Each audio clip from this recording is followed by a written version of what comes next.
محمد سيد الكونين والثقلين والفارقين من عرب ومن عجم.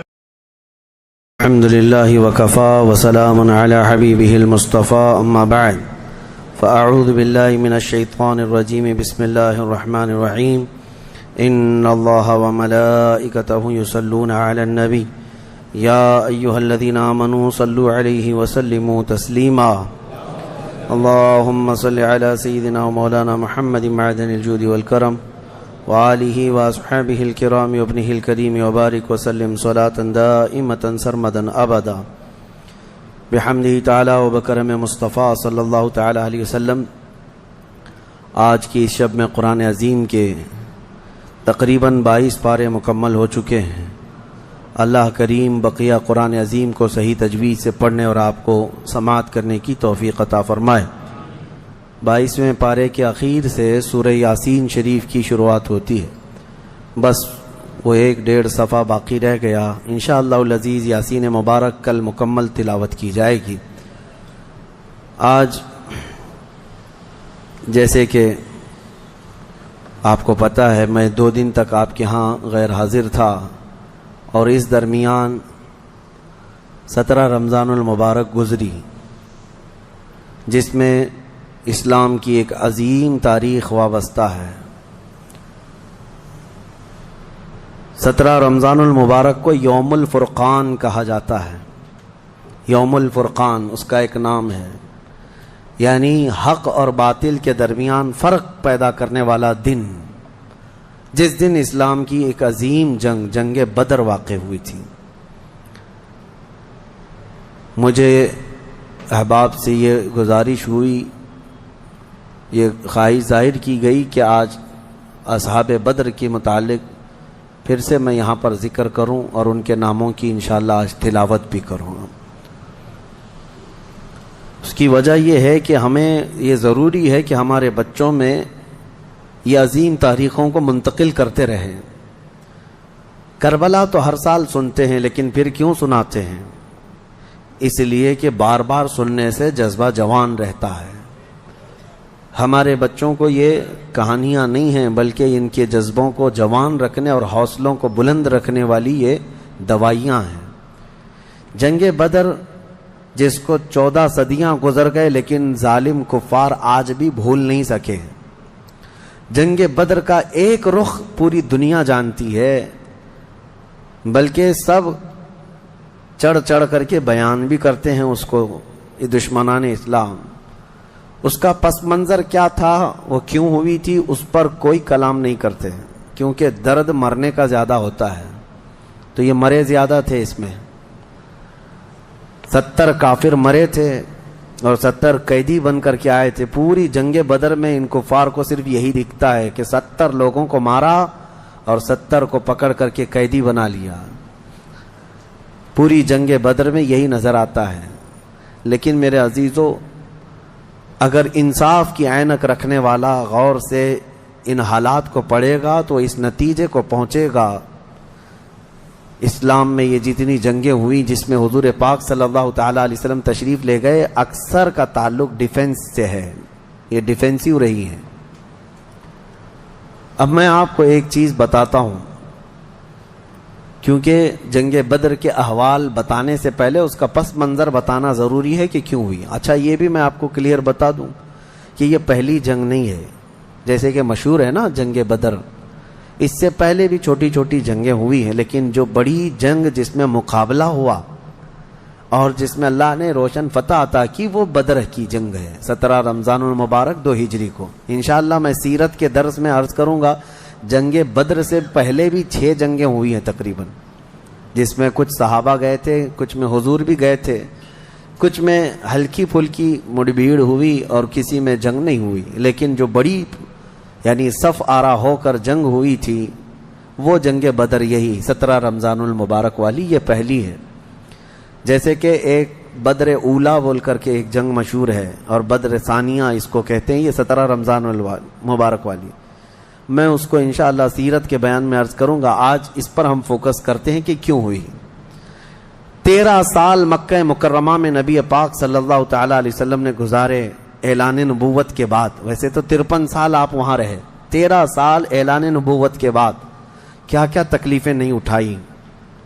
آپ نے سیرت کے درس میں بھی سنا ہوگا, اس رسول محترم صلی اللہ تعالیٰ علیہ وسلم کو مارا بھی گیا, پیٹا بھی گیا, ان کے ساتھیوں کو طرح طرح کے عذابات دیے گئے.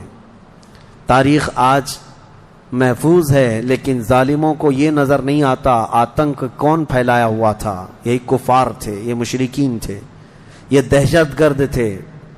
مجھے بتاؤ, رسول پاک کے غلاموں کو سولی پر لٹکا کر ان کی ناک کاٹنا, ان کے کان کاٹنا, ان کے ناخنوں کو پکڑ سے کھینچنا, کیا یہ دہشت گردی نہیں ہے؟ حضور پاک صلی اللہ تعالیٰ علیہ وسلم کے چہتے صحابی حضرت عمار بن یاسر کو انہوں نے آگ میں جلایا تھا.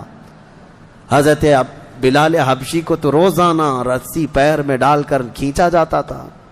حضرت عامر بن فہیرہ, حضرت ابو فقیہہ, حضرت خباب ابن الارت, حضرت خبیب ابن عدی, حضرت سیدہ سمیہ, ان کو تو گھوڑے کے پیروں میں باندھ کر کے شہید کر دیا گیا تھا.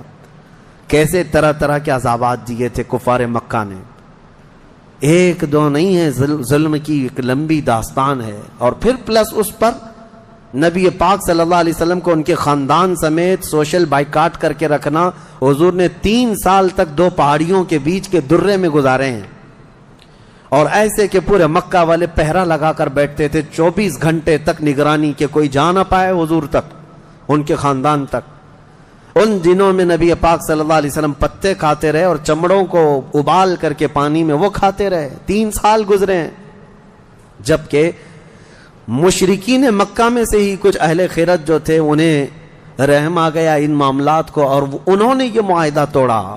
وہ آ کر کے, کوئی دوسرے نہیں, صحابہ نے نہیں, جو کافر تھے انہی میں سے 10-12 لوگ, انہوں نے دیکھا اتنی تکلیف یہ ہم میں ہی سے تو ہیں, اور وہ بھی قریش خاندان جو ہم میں سے سب سے معزز خاندان ہے, اس کا ایسا بائیکاٹ کرنا کہ ان تک ایک چاول کا دانہ نہ پہنچے. یہ کیسی مصیبتیں ڈال کر رکھی گئیں اپنے بھائیوں پر. مشرکین نے خود یہ توڑا تھا معاہدہ, اور پھر ان کو ہر طرح کے سہولیات مہیا کر دی تھی حضور کے خاندان کو.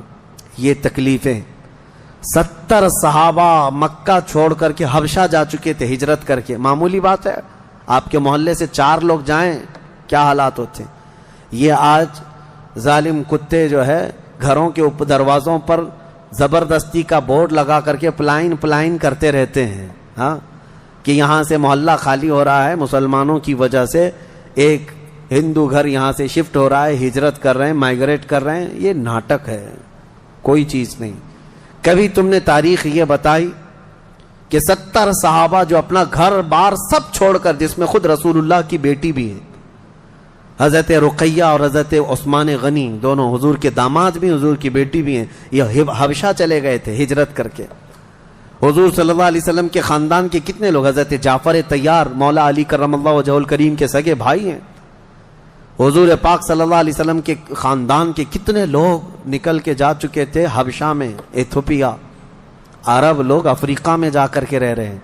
اور پھر اس کے 3 سال کے بعد حضور خود ہجرت کر کے چلے گئے مدینہ. تو حضور ہجرت کر کے گئے تو کیا اکیلے گئے؟ 1 سال نہیں گزرا تھا کہ مکہ میں جتنے مسلمان تھے سب کے سب ہجرت کر کے مدینے چلے گئے. مکہ والوں کو سکون سے رہنا چاہیے نا, بات ہو گئی نا. میں آپ کو بتا دوں, کفار و مشرکین کبھی کسی بات سے راضی نہیں ہوتے, اور نہ کبھی یہ سکون, ذہنی سکون ان کو نہیں حاصل ہو سکتا. تم اگر کوئی محلہ چھوڑ کر کے بھی چلے گئے تو تمہارے سے دشمنی ان کی کم نہیں ہوتی. جو دشمن ہے وہ دور بیٹھ کر کے ہی جلتا رہتا ہے کہ وہاں سکھ سے کیوں رہ رہے ہیں یہ لوگ, یہاں سکون سے کیوں رہ رہے ہیں لوگ. مدینے جب رسول پاک اور ان کے صحابہ گئے تو مکہ والوں کو تو جو معاملہ تھا ختم ہو گیا. جن سے تمہاری روزانہ لڑائی ہوتی تھی وہ جا چکے, نہ ان کے صحابہ ہیں نہ وہ رسول پاک وہاں پر ہیں. نہیں, اس کے باوجود ان کفار مکہ نے کیا کرنا شروع کیا, 10 لوگ 15 لوگ 20 لوگ کبھی جتھا بنا کر کے مدینے تک جاتے تھے. رات کے وقت وہاں کے مسلمانوں کے باغیچے کھجوروں کے جلا کے آ جاتے, اور کبھی اگر 2-4 صحابہ مسلمان باہر نظر آتے تو ان کو پکڑ کر پیٹتے تھے, مارتے تھے. کہاں پر؟ مدینے میں جا کر. جب اس قدر ظلم بڑھ گیا تب میں آپ کو بتاؤں 13 سال کے بعد اللہ نے جہاد کا حکم نازل فرمایا، اے محبوب کھڑے ہو جائیں اور جو آپ سے لڑ رہے ہیں ان سے مقابلہ فرمائیں۔ 13 سال تک تو کبھی لڑنے کا حکم نہیں آیا۔ مدینہ طیبہ میں جانے کے بعد جب مسلمانوں کی اپنی ریاست بن گئی، وہاں اپنی ایک حکومت اسٹیبلش ہو رہی ہے، تب یہ جا کر کے اگر اس کے اندر دسیسہ کاری کریں، پیوند کاری کی بجائے وہاں جا کر کے شب خون ماریں رات کے وقت، تو پھر اللہ تعالیٰ کا حکم نہیں آئے گا۔ میں اس سے قبل ایک مثال سے پوچھا تھا آپ کو، یہ کہتے ہیں نا، آج بھی ہم نے 22ویں پارے میں ایک آیت پڑھی ہے، ملعونین اینما ثقفوا اخذوا وقتلوا تقتیلا۔ اس کو وہ 26 آیتوں میں گناتے ہیں جس کو یہ لوگ کہتے ہیں آتنک کا بڑھاوا دیتی۔ اللہ نے فرمایا لعنت کیے ہوئے لوگ ہیں یہ سب، جہاں پائے جائیں پکڑے جائیں اور ٹکڑے ٹکڑے کر کے مارے جائیں۔ یہ آیت ہے، اور یہ کہتے ہیں کہ یہ دیکھو آتنک کو بڑھاوا دیتی، یہی دیکھ کر کے مسلمان کاٹتے ہیں سب کو۔ میرے عزیزو، آیت جو نازل ہوئی کب ہوئی؟ یہی میں نے آپ کو یہی مثال اس سے قبل بتائی تھی۔ ہمارا دیش، ہمارا ملک امن و امان کے ساتھ رہ رہا ہے، 4 لوگ بھی اگر دشمن ملک کے ہمارے ملک میں داخل ہو جائیں تو ہائی اتھارٹی کیا حکم دے گی؟ سپریم کورٹ ہو یا وزارت داخلہ، ہوم منسٹری ہو یا کوئی بھی ڈپارٹمنٹ کے لوگ کیا حکم دیں گے؟ یہ 4 دشمن جہاں پائے جائیں ان کو پکڑو اور مار دو۔ پولیس کو تو آن دا اسپاٹ شوٹ کرنے کا حکم ہوگا، انکاؤنٹر کر دیں ان کا۔ کیوں؟ ہمارے ملک کا نقصان کر سکتے ہیں۔ یہی بات تھی مدینے میں جا کر کے جب مکہ کے کفار نقصان کر رہے تھے، صحابہ کو مار رہے تھے، حکم آیا کہ اب ان کے ساتھ نرمی نہیں، اب ان کے ساتھ لڑو اور اپنی جان کی حفاظت کرو۔ آج ہر ملک اتنا ڈیفنس کا اختیار رکھتا ضرور ہے، جاؤ گھس کر کے دکھاؤ کسی ملک میں، بغیر ویزے کے جائیں گے تو پکڑ کر کے مار ڈالیں گے، بارڈر کراس کرو تو شوٹ کر دیں گے، جبکہ چوری کرنے کی نیت نہ ہو تب بھی۔ لیکن اسلام جو مارنے آ رہے تھے ان کو مارنے کا حکم دیا۔ اب سنو بدر کیوں ہوئی تھی؟ مسئلہ یہ تھا، 2 ہجری تھی، مکہ مکرمہ میں قافلہ تجارت کا قافلہ ملک شام جا رہا تھا۔ اچھا، شام کا جو لوکیشن ہے وہ مدینے کے پاس سے ہو کر گزرتا ہے، راستہ ایک شاہراہ ہے، یعنی جس کو کہتے ہیں ہائی وے، سب سے بڑا انٹرنیشنل ہائی وے اس زمانے کا، وہ مدینے کے پاس سے گزرتا تھا۔ تو ملک شام تجارت کے لیے جو جانے والے ہوتے تھے مکہ سے، وہ اسی راستے سے جاتے، مدینے کے پاس سے قریب سے گزرتا، قریب کا مطلب بہت قریب بھی نہیں۔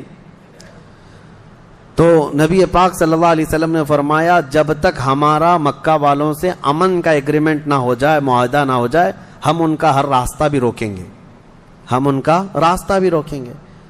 ہوتا ہے یا نہیں؟ اگر آپ کا کسی دوسرے سے جھگڑا ہو جائے تو آپ آس پاس کے راستے بھی بلاک کر دیں گے کہ دشمن ادھر کے راستوں کو بھی استعمال نہ کرے۔ یہی معاملہ تھا۔ آج جو ہے دنیا کو میں بتاؤں، یہ راستہ روکنے والی بات کو بھی میں بتاتا ہوں۔ کہتے ہیں کہ مکہ والے تجارت کے لیے ملک شام جا رہے تھے تو ان کا راستہ روکنے کا کیا حق تھا؟ مدینے والوں کو کیا حق تھا؟ آج مجھے بتاؤ، جس ملک سے تمہاری دشمنی ہو جائے کیا وہ اپنا فلائی زون تمہیں یوز کرنے دے گا؟ تمہارا پلین بھی اڑ کے جا سکے گا اس ملک کے اوپر سے؟ سعودی نے تو ابھی بین کر رکھا تھا قطر کو، اس کا نہ پلین اترتا نہ ہی ہوائی اسپیس استعمال کر سکتا تھا۔ قطر جو ہے کوئی چیز استعمال نہیں کر سکتے۔ ان کی آپسی دشمنی میں جب یہ راستے بند کر سکتے ہیں، آپسی دشمنی تھی، یہ کون سی اسلام اور کفر کی دشمنی؟ اسی طرح سے ایران پر جو پابندیاں ہیں، ایران کا ایک جہاز جس سے اس کے سفارتی تعلقات نہیں، کیا وہ اسرائیل کے اوپر سے اڑ سکتا ہے؟ نہیں اڑ سکتا۔ راستے تو آج بھی ان لوگوں نے بند کر رکھے ہیں، ایک دوسرے کی تجارت کے، ٹریڈنگ پابندیاں آج بھی چلتی ہیں۔ 1400 سال پہلے جب نبی پاک صلی اللہ علیہ وسلم نے صرف ان کا راستہ روکنے کی بات کی تو آج یہ پوری دنیا کے جو ماڈرن اپنے آپ کو کہتے ہیں اور بہت زیادہ ویل ایجوکیٹڈ سمجھتے ہیں، ان کے پیٹ میں درد ہونے لگتا ہے کہ یہ کیسا راستہ روکنے والا کیا سسٹم تھا۔ راستہ روکنے والا وہی سسٹم تھا جو آج تمہارا باپ روکتا ہے امریکہ۔ جس طرح سے لوگوں کے اوپر تجارت کی پابندیاں لگاتا ہے، جس طرح سے ہائی ڈیوٹی کسٹم لگا کر کے لوگوں کی اکنامک کو گراتا ہے، یہ تو وہی سسٹم ہے نا۔ لیکن نبی پاک صلی اللہ علیہ وسلم نے ایسا نہیں کیا تھا۔ صحابہ اکرام کو مدینے سے کہا کہ دیکھو اگر ان کا قافلہ تجارت کا شام جا رہا ہے تو ہم جائیں گے، راستہ روکیں گے۔ حضور اپنے صحابہ کو لے کر نکل پڑے۔ یہ 17 رمضان جنگ بدر کی بات نہیں کر رہا ہوں، اس سے پہلے کی بات کر رہا ہوں، 6 مہینے پہلے حضور گئے، چند مہینے پہلے یا چند دن پہلے، ایگزیکٹ نہیں کہہ رہا ہوں۔ تو ابو سفیان قافلہ تجارت کا جو لے کر جا رہا تھا وہ سپہ سالار یا امیر قافلہ تھا، اس کو خبر ہو گئی کہ نبی پاک صلی اللہ تعالی علیہ وسلم اپنے صحابہ کے ساتھ میرا راستہ روکنے آئے ہیں، تو راستہ کاٹ لیا اور ملک شام دوسرے راستے سے پہنچ گیا۔ حضور پاک صلی اللہ علیہ وسلم کو نہیں ملا، حضور واپس مدینے آ گئے۔ کئی دن گزرے، ملک شام میں اس نے تجارت کی، خوب نفع کمایا اور واپس مکہ تو جانا تھا۔ تو مکہ جب جانے لگا تو پھر میرے آقا کو خبر آئی، نبی پاک صلی اللہ علیہ وسلم نے پھر صحابہ سے کہا کہ چلو پھر سے اس کا راستہ روکتے ہیں۔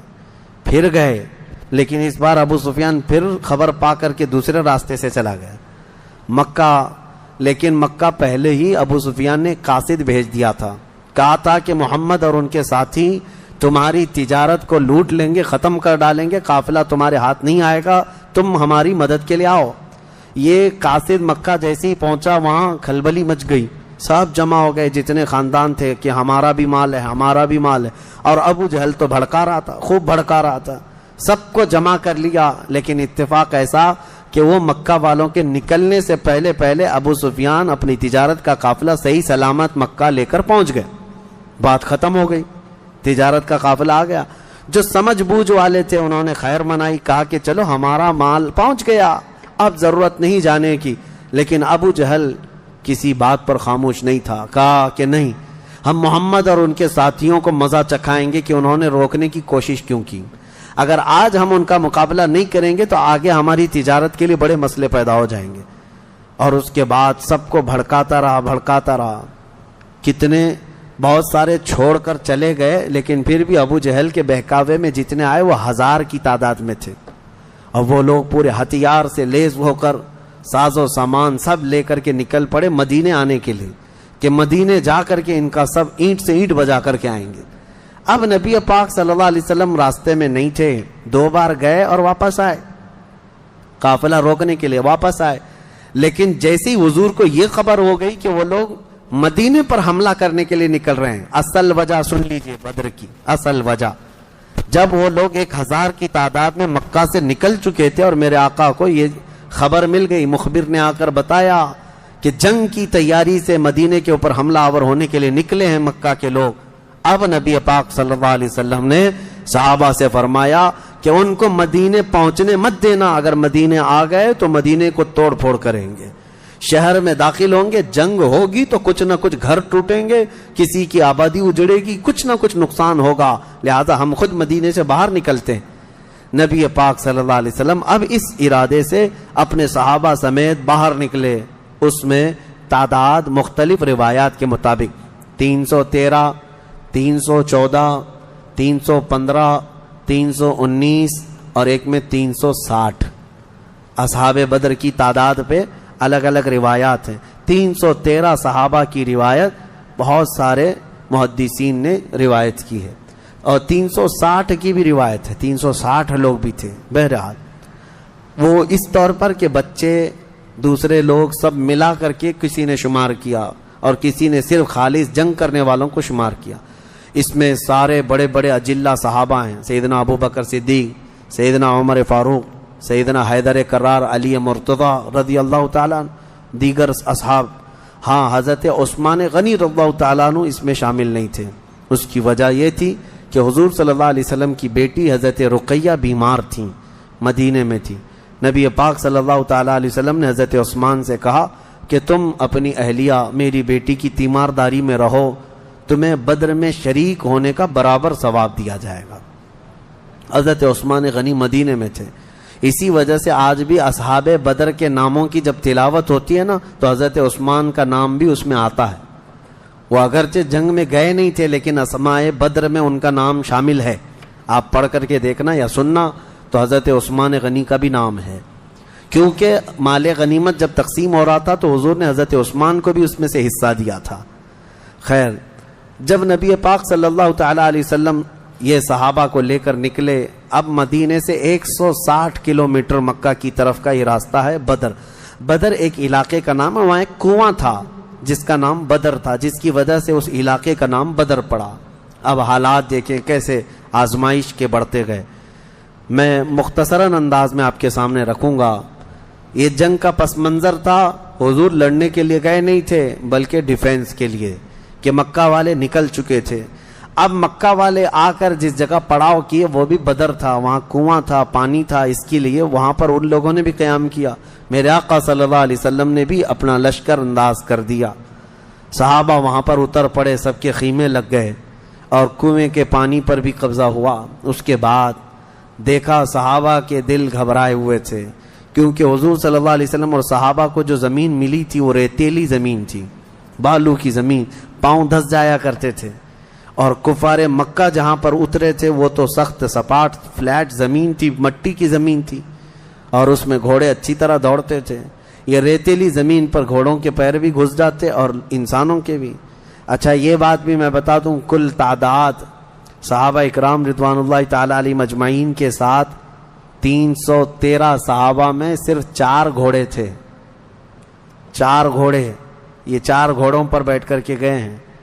کون سوار ہوا ہوگا، کون پیدل چلا ہوگا؟ اور اونٹوں کی کچھ تعداد. اس کے علاوہ تلوار سب کے پاس نہیں، اور جس کے پاس ہے ان کی سبزیاں بھی کٹتی نہیں. ان حالات میں تو وہ گئے تھے. نبی پاک صلی اللہ تعالی علیہ وسلم کے ساتھ جب گئے، اب وہاں پر صحابہ اکرام کے دلوں کے اندر تھوڑی گھبراہٹ آنے لگی کہ ہم زمین اس طرح کی ہے، اور تعداد جب ان کی دیکھتے ہتھیار سے لیس تو یہ عرض کرتے کہ کیا ہوگا. پہلی جنگ ہو رہی تھی نا، آمنا سامنا پہلی مرتبہ ہو رہا تھا. اب نبی پاک صلی اللہ تعالی علیہ وسلم سب صحابہ کو لے کر رات کو بیٹھتے ہیں. اب اس میں جو نبی پاک صلی اللہ تعالی علیہ وسلم کے سامنے صحابہ اکرام سے مشورہ ہو رہا تھا، اب وہ ایمان کی بات ہے. حضور نے صحابہ کی بات یہ سنی کہ جو مہاجرین تھے وہ یہ کہہ رہے تھے کہ انصار کا تو کچھ گیا نہیں، ہمارا گیا ہے. مکہ میں ہمارے مال لوٹے، ہماری جائیدادیں لوٹیں. انصار مدینے میں رہتے ہیں، مکہ کے کفار نے ان کا تو کچھ بگاڑا نہیں. ہو سکتا ہے کہ انصار جو ہے جنگ میں انٹرسٹ نہ لیں، ان کا کیا گیا ہے، یہ مہاجرین کی جنگ ہے. انصار جو ہے ہو سکتا ہے انٹرسٹ نہ لیں، وہ نہ آئیں. یہ ان کے دلوں میں بات تھی. حضور پاک صلی اللہ علیہ وسلم نے محسوس کر لیا، کیونکہ 69 انصار صحابہ اس کے اندر تھے. 69 بڑی تعداد ہوتی، 70 صحابہ تقریباً انصار تھے.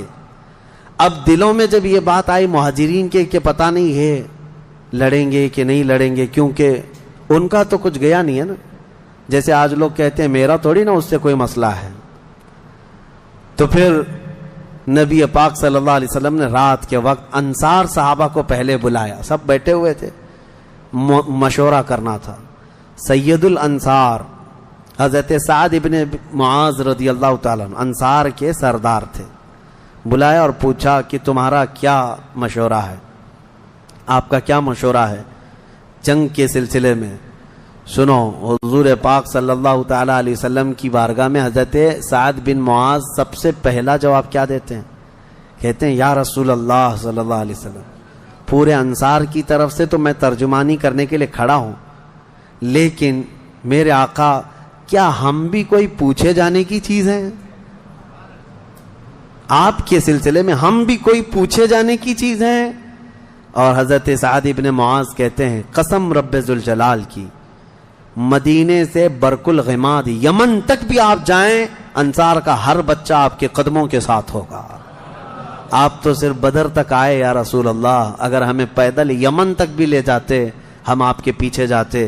ان کے الفاظ میں سناؤں ایمان تازہ ہو جاتا ہے. حضرت سعد ابن معاذ رضی اللہ تعالیٰ عنہ فرماتے ہیں یا رسول اللہ صلی اللہ علیہ وسلم، آج میں سارے انصار صحابہ کی طرف سے ترجمانی کرتے ہوئے، جس کو کہتے ہیں ریپریزنٹیٹیو، میں کھڑا ہوں، عرض کرتا ہوں میرے آقا، اگر کسی کے ذہن میں یہ بات ہے تو وہ نکال دے کہ ہم صرف اپنے وطن میں رسول اللہ کی مدد کرتے ہیں، بلکہ اللہ کے نبی صلی اللہ تعالی علیہ وسلم جس کونے میں جائیں گے انصار کو وہاں حضور پائیں گے۔ اب حضور کی بارگاہ میں عرض کرتے ہیں، آقا آپ کو کل اختیار ہے، آپ کو کل اختیار ہے۔ اب سنو حضرت سعد ابن معاذ کے یہ بدر کے میدان سے ایک دن پہلے کے الفاظ ہیں، ایک دن پہلے کے الفاظ ہیں، یا رسول اللہ صلی اللہ علیہ وسلم آپ کو کل اختیار ہے، جس کا رشتہ ملانا ہے ملا دیجیے آپ، اور جس کو توڑنا ہے آج ہی آپ فرما دیں، ہم ہمیشہ آخری سانس تک کے لیے توڑ دیں گے۔ اگر آپ فرما دیں کہ اس کی بیوی اس کے لیے حلال نہیں، اس کا بیٹا نہیں، یا رسول اللہ آخری سانس تک ہم اس سے رشتہ توڑ دیں گے۔ یہ بدر میں جانے سے پہلے حضرت سعد ابن معاذ کہتے ہیں، جس کا رشتہ آپ ملانا چاہیں میرے آقا ملا دیں، اور جس کا ختم کرنا چاہتے ہیں توڑ دیں، اور جس کو موجودہ حالات میں رکھنا چاہتے ہیں میرے آقا پسند فرما لیں، اور ہمارے مال آپ کے لیے حاضر ہیں یا رسول اللہ، اور ہمارے جس قدر منشا ہو قبول فرمائیں۔ ہاں حضرت سعد ابن معاذ کہتے ہیں، ہمارے پاس جو کچھ بھی ہے یا رسول اللہ یہ ہمارا مال حاضر ہے۔ اب یہ دیکھو ادب کے الفاظ، حاضر ہے یا رسول اللہ، جتنا آپ کو چاہیے ہمارا پورا مال قبول کر لیں، اور جتنا چاہے چھوڑ دیں، اور قسم رب ذوالجلال کی جو آپ نے چھوڑ دیا وہ دنیا کی سب سے بری چیز ہے ہمارے لیے، جو آپ نے قبول کیا وہ ہمارے لیے سب سے عمدہ چیز ہے۔ یہ بدر کے میدان میں حضرت سعد ابن معاذ رضی اللہ تعالیٰ عنہ کی تقریر چل رہی ہے، اور اس کے بعد حضور پاک صلی اللہ تعالیٰ علیہ وسلم کی بارگاہ میں یہ کہتے ہیں، یا رسول اللہ قسم اس رب ذوالجلال کی جس نے آپ کو سچی نبوت کے ساتھ بھیجا، اللہ کی قسم اگر آپ ہمیں حکم دیں سمندر کو چیر کر نکل جانا ہے، رب ذوالجلال کی قسم یا رسول اللہ انصار کا ہر بچہ سمندر میں کود پڑے گا۔ یہ بدر سے پہلے کی تقریر۔ اب ان کی تقریر سن کر حضور بڑے خوش ہوئے، میرے آقا صلی اللہ تعالیٰ علیہ وسلم نہایت ہی خوشی کا اظہار فرماتے ہیں، اور اس کے بعد پھر حضرت مقداد بن اسود ایک صحابی ہیں، کھڑے ہوتے ہیں، پوچھا یا رسول اللہ صلی اللہ علیہ وسلم آپ صحابہ سے مشورہ لے رہے ہیں کس بات کا؟ کہا جنگ ہونا چاہیے نہیں ہونا چاہیے؟ حضرت مقداد بن اسود کہتے ہیں یا رسول اللہ ہم بنی اسرائیل نہیں ہیں جنہوں نے موسیٰ علیہ السلام سے کہا تھا اے موسیٰ آپ اور آپ کا خدا جائیے قوم جبارین سے لڑیے، ہم یہاں بیٹھ کے دیکھیں گے۔ نہیں یا رسول اللہ ہم امت محمدیہ ہیں، جہاں میرے آقا کا پسینہ گرے گا ہم سب کا خون کا قطرہ وہاں گرے گا، جب تک ہمارے جسم میں آخری قطرہ بھی خون کا باقی ہے ہم میں سے کوئی پلٹنے کا تصور بھی نہیں کرتا۔ یہ رسول پاک صلی اللہ علیہ وسلم کے چہیتے صحابہ کی تقریریں تھیں، سب کے جذبے جوان تھے، کوئی لوٹنا نہیں چاہتا، کوئی پلٹنا نہیں چاہتا۔ اب صحابہ کو باہر کر کے حضور خیمے میں چلے گئے۔ اب سنو، حضور پاک صلی اللہ تعالیٰ علیہ وسلم جیسی ہی خیمے میں گئے جہاں آج مسجد عریش بنی ہے، اس کو عریش کہا جاتا حضور کے خیمے کو۔ حضور سجدے میں گر گئے۔ سجدے میں گرنے کے بعد نبی پاک صلی اللہ تعالیٰ علیہ وسلم اتنا گریہ وزاری کر رہے تھے، اتنا رو رہے تھے سجدے میں حضور پاک صلی اللہ علیہ وسلم، اور جو صحابی ان کی خدمت میں کھڑے تھے وہ کہتے ہیں نبی پاک صلی اللہ تعالیٰ علیہ وسلم کی الفاظ میں سن رہا تھا، ابتحالات کو عرض یوں کر رہے تھے، اے اللہ ایک چھوٹی سی فوج، ایک چھوٹی سی جماعت تیرے دین کی نصرت کے لیے میدان میں اتری ہے، اے اللہ اگر اس جماعت کی تو کل مدد نہ کرے گا تو قیامت تک اس روئے زمین پر کوئی سجدہ کرنے والا نہیں آئے گا، اے اللہ قیامت تک کوئی تیری عبادت نہیں کر سکے گا۔ یہ محبوبانہ انداز ہے میرے آقا کا، یہ کوئی دھمکی نہیں ہے اللہ کو، رب تعالیٰ کی بارگاہ میں گڑ گڑانا کہ مولا اگر ان کی مدد نہیں کرے گا تو پھر کون تیری عبادت کرے گا۔ اور اس کے بعد اچانک حضور صلی اللہ علیہ وسلم اٹھے سجدے سے، پیشانی چمک رہی تھی اور حضور مسکرا رہے تھے۔ دو صحابہ کھڑے تھے، کہا یا رسول اللہ صلی اللہ علیہ وسلم آپ اتنی گریہ وزاری کرتے کرتے بھی مسکرانے لگے۔ کہا میرے رب نے میری ڈھارس بندھا دی، مبارک ہو، بشارت ہو، میں نے ابھی ابھی جبرائیل کو جنگی لباس پہن کر اترتے دیکھا ہے۔